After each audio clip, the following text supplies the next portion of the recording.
Tonight, the story of two Pakistanis detained in Guantanamo Bay military prison. The brothers head home after being held for 20 years without any charges. They allege being subject to torture by the CIA, a claim denied by the US. And Israel's far-right government to proceed with illegal housing units. This is after agreeing not to build more settlements. The UN condemns the settlements on Palestinian lands.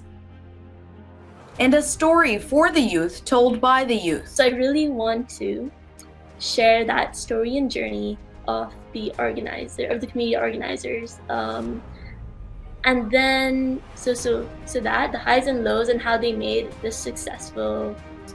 MyVoice Canada discusses the contribution of Muslim youth in the Montreal community. Assalamu alaikum and good evening. This is Muslim News Canada on Muslim Network TV. I am Samia Sayed. The U.S. said Thursday that it has released two detainees from Guantanamo Bay prison in Cuba to Pakistan. The two brothers, Abdul and Mohammed Rabbani, are repatriated after being locked up for 20 years without charges. They will reunite with their families after formal questioning by Pakistani authorities. The U.S. authorities accuse them of aiding al-Qaeda. The brothers allege that the CIA tortured them before transferring them to the prison. There are currently 32 detainees in the prison, which the U.S. intends to empty. The facility was set up during the George W. Bush administration and held people suspected of being related to 9/11. Israel's far-right government has approved some 7,000 new housing units for settlers across the West Bank. The move is against international law, and the decision comes after a two-day meeting that ended yesterday. Days ago, the UN strongly criticized Israeli settlements in territories claimed by Palestinians. Peace Now, an anti-settlement watchdog, says that Israel will discuss plans to develop a strategic area of East Jerusalem. The U.S. was blocking the project in the past as it could potentially bisect the West Bank, making it impossible to create a separate Palestinian state. Peace Now says Israel is, quote, spitting on the face of the U.S. A panel discussion Wednesday in Winnipeg examined the effects of anti-Black racism on the ability to seek support for mental health. The event was held at the Canadian Museum for Human Rights. The organizer, an assistant professor at Manitoba University, said the stigma around seeking support for mental health remains in several communities. He said Black communities should be open to accepting their vulnerabilities. By doing so, he said, there will be more support. Nearly 260 people registered for the event, out of which 150 ended up attending both in person and online. The event was organized by the Afro-Caribbean Mentorship Program and the University of Manitoba Black Alliance. Asylum seekers crossing the U.S. border into Canada and then bused to Ontario are being told that they will not be able to see a doctor if they do not have a translator with them. Many are Francophones from Haiti. The federal government, following the request of the Quebec government, is moving them from Quebec to Ontario. They are placed into hotels that do not have interpreters. This is causing delays in the doctor's appointments needed for their immigration papers. The director for local Francophone health services in the Hamilton-Niagara region says service in French is a right for everyone in Canada. Now, oftentimes we hear about the youth lacking a voice, a channel for them to express their thoughts, attitudes, emotions, positions, beliefs. But MyVoice Canada is providing a medium through which young Canadian Muslims can do just that. And joining us now to tell us more about their most recent and ongoing project is Mashal Otorkar, the digital media team lead of MyVoice Canada, to share more about their ongoing video project. Welcome to the show, Sister Mashal, and thank you so much for being here today. Thank you for having me. Sister Mashal, I hear that you are currently working on a documentary-style series. Can you share more details? Yes, of course. So I'm working on creating a mini doc series to post up on YouTube, which would be covering different ways that people, and especially in Toronto and Montreal, bring people together and build a community, and they address the unique needs and niches of people like through these little community initiatives, and how all of that is important and of value and significance, even if we may not see it. Um, like, yeah. Mhm. And what inspired you or My Voice Canada to work on this series? Well, I guess it's the fact that like when people think about like community involvement, doing something for the community or giving back, you think of like the more straightforward analogies of like soup kitchen or like a donation drive and stuff like that. But smaller initiatives that probably serve a niche community, right? Like for example, be it with My Voice, like just a magazine, and we're giving youth a creative outlet. People be like, but like, how is that really important? Like, shouldn't we donate it to better causes? And I'm like, well, you know what? Some youth really do need that creative outlet, so we should definitely establish that type of outlet.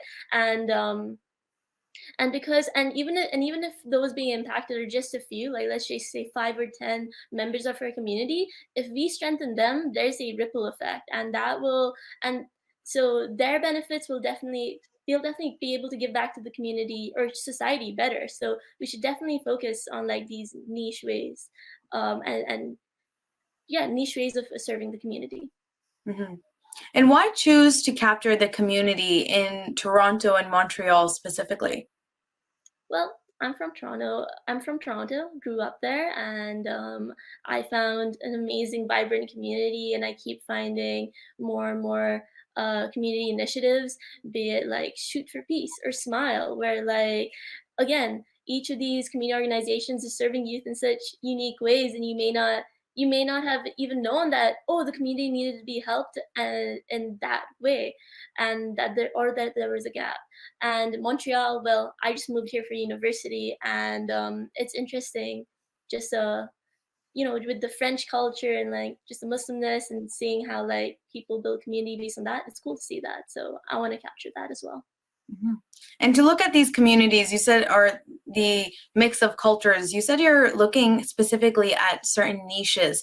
What do you mean by niches? Like where are you looking towards? Okay. I guess one example could be this local mosque down in downtown Montreal, where it's like situated between like some major English speaking universities like McGill and Concordia. And the whole mosque doesn't even look like a mosque, but it's such an integral piece to the Muslim youth community here in downtown, and it's entirely run. The whole mosque is basically run by Muslim youth, and you don't often see that. Mostly, you see like the elders in community spearheading those efforts. But I can really see a change in that space, and like how much it thrives just by that youth leadership. So I'm so interested to address that and cover that. So I think that's a niche way. Another niche way is like, let's say Shoot for Peace, where in Regent Park, Toronto, they are uplifting underprivileged youth by teaching them how to take photographs and they're giving them that creative outlet, which really, given their circumstances, they may not have gotten the chance to delve into that. Um, so I think that's what I mean by niche, like not the most apparent ways of giving back to your community, but ways that you maybe just be addressing a smaller group or community, but how even if just some people want to learn how to take photographs. Yeah, man, that's worth it, and we as a community should be there to support it, if not financially, then in our words and by just sending out good vibes. Mhm. It's one thing to actually notice and realize these interactions going on in the community and the contribution, but it's another thing to relay that through a documentary. How do you plan on getting that same communication or message across, but this time through a visual format on the screen? Right on. What's very interesting about this is that I want to build empathy essentially, right? I want to build an understanding for why these small community initiatives that only really affecting a few people are so impactful. Main thing is by covering the story of the community organizers, of the people who started these initiatives. Um, so like these community organizers, yeah, they saw a gap in their community, and they were like, oh man, we need to fill this up. And by sharing their journey, why they started it, and just the highs and lows of it. I think starting any community initiative is like a lot of work because it's fully volunteer based, and like people may not get what you're doing from the get go, but that doesn't mean you should stop because you see something of value here, so you should strive for it. So I really want to share that story and journey of the community organizers. And then so that the highs and lows and how they made this successful, or like where it's at, which is pretty successful right now, their initiative.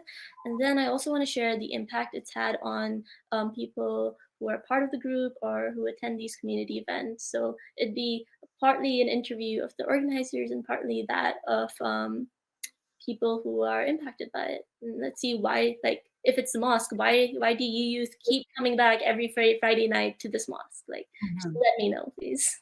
Mhm. As part of the team recording this whole series, you're very involved on like the on-site work of actually recording this and then later on translating it into a documentary series. What has been your favorite part for recording this series? Okay, 100% building the team, all right? Video making is not a solo job. You may have thought so. You see these vloggers just going out there making these vlogs. No, man. It is a full team effort, and I didn't have any team. I didn't have like any Yeah, I didn't have any team here. So finding people going out like just in the mosque being like, "Yo, do you care about this space? Do you want to make a video about it with me?" And none of us really have a video making background, but we were still just so passionate that we just came together, put our heads together, and figured out how do we make this happen. And seeing how people are willing to commit their time and volunteer and actually treat as if it was like a full time job, I think that was the most amazing part. I didn't think I would get that type of response, and found that very endearing. Just Mhm. how much people care. On that same note, I'm curious, what was the most challenging for you in regards to the series? I know you mentioned, balancing different positions and also not having as much experience or as much team help or depth. But what was another challenge that you faced throughout this series?